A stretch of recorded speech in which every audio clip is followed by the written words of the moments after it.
Уште 11 дена трае јавниот повик за доставување на понуди за интерес за купување на земјоделско земјиште кое е во државна сопственост, а се наоѓа под оранжерии и помошни објекти кои се во функција на оранжериите, како и стопански двор во функција исто.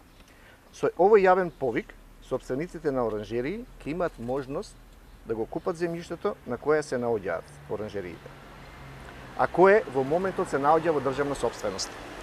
Со повикот се овозможува купување и стекнување на сопственоста врз земјиштето, а со самото тоа им се дава можност и за вложување во инвестиции, кредитирање, користење на ИПАРД програмата и други можности.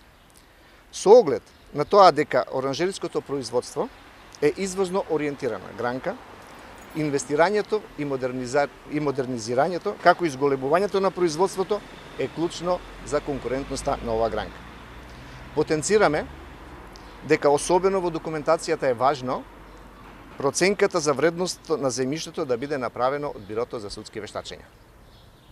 Затоа, до крајниот рок, кој истекува на 18 август, а тоа е следната сабота, ги потсетуваме сите сопственици на оранжерии кои се заинтересирани да го откупат земјиштето, да го запазат рокот.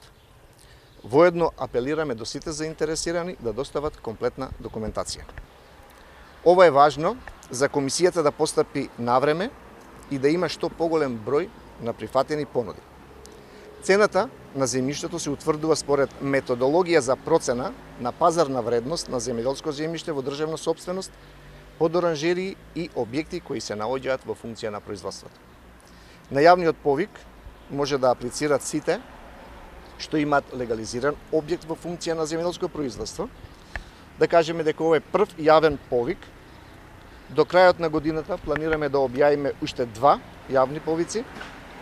На овој прв јавен повик, според наши проценки, очекуваме некаде до 40 на понуди да стигнат, а инаку само да напоменеме дека до овој момент имаме 2 пристигнати понуди.